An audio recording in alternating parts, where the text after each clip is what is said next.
Inilah Injil suci menurut Markus. Sekali peristiwa, datanglah orang-orang Farisi dan bersoal jawab dengan Yesus.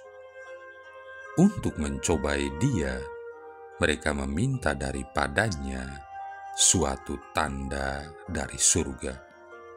Maka mengeluhlah Yesus dalam hati dan berkata, "Mengapa angkatan ini meminta tanda? Aku berkata kepadamu, sungguh kepada angkatan ini sekali-kali tidak akan diberikan tanda." Lalu Yesus meninggalkan mereka. Ia naik ke perahu dan bertolak ke seberang. Demikianlah sabda Tuhan.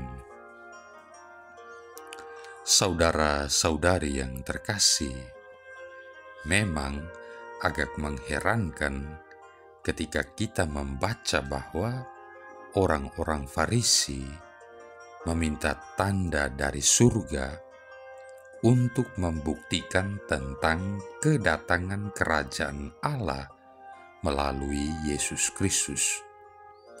Kita telah melihat dari bagian-bagian lain Injil bahwa Yesus telah membuat banyak mujizat dan tanda-tanda heran lainnya, hal mana sebenarnya sudah merupakan bukti yang sangat cukup bahwa memang Dia berasal dari Allah dan Dia adalah Allah.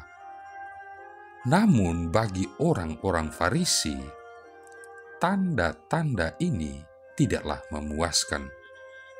Kelihatannya pada waktu itu ada pemikiran dalam Yudaisme bahwa pada saat Sang Mesias datang, maka Dia akan membuat mujizat yang bersifat unik.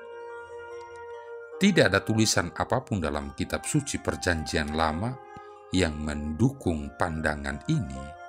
Akan tetapi, seperti begitu banyak hal lainnya, orang-orang Farisi telah membangun suatu tradisi mereka sendiri yang dipertimbangkan oleh mereka sebagai sama pentingnya dengan kitab suci. Jadi, ketika mereka meminta tanda yang sangat istimewa, Yesus menjadi agak kecewa terhadap ketiadaan iman, kepercayaan mereka, lalu berkata, "Mengapa orang-orang angkatan ini meminta tanda? Sesungguhnya aku berkata kepadamu, kepada orang-orang ini sekali-kali tidak akan diberi tanda." Hal ini berarti bahwa tidak ada mujizat yang istimewa dan unik akan dibuatnya untuk memuaskan kepercayaan mereka bahwa mujizat yang sungguh luar biasa akan mendahului kedatangan Sang Mesias. Secara sederhana, yang dimaksudkan oleh Yesus di sini adalah bahwa permintaan akan suatu tanda yang bersumber pada ketidakpercayaan manusia tidak akan diladeni. Iman menuntut adanya suatu keterbukaan, suatu kemauan untuk menerima alasan-alasan yang biasa untuk percaya.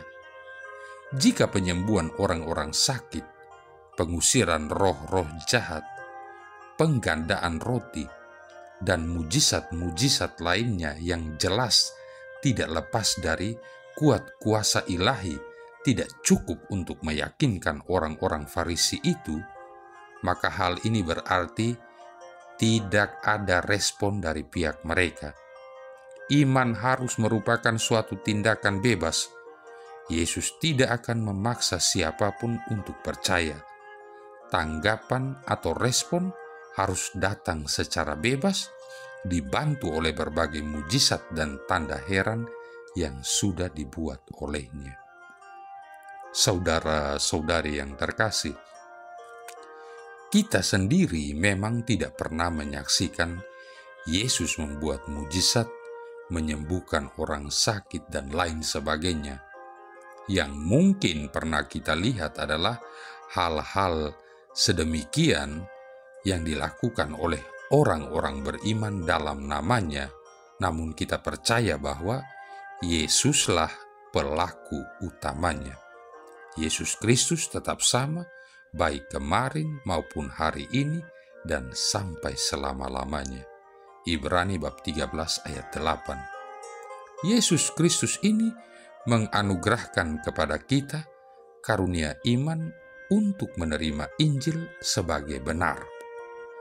Keempat Injil memuat catatan-catatan akurat tentang kehidupan Yesus dan tindak tanduknya selama hidup di muka bumi.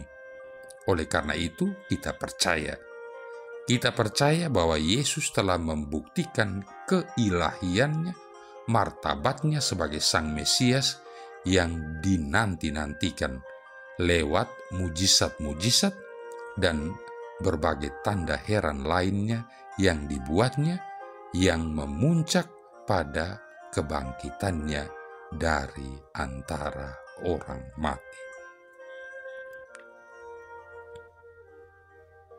Marilah berdoa. Allah Bapa sumber kebijaksanaan, semoga kami mengimani Engkau agar dapat berdoa dan Kau dengarkan baik pada saat suka maupun duka, senang maupun sedih. Dengan pengantaran Yesus Kristus Putra-Mu Tuhan kami, yang bersama dengan Dikau dalam persatuan Roh Kudus, hidup dan berkuasa, satu Allah sepanjang segala masa.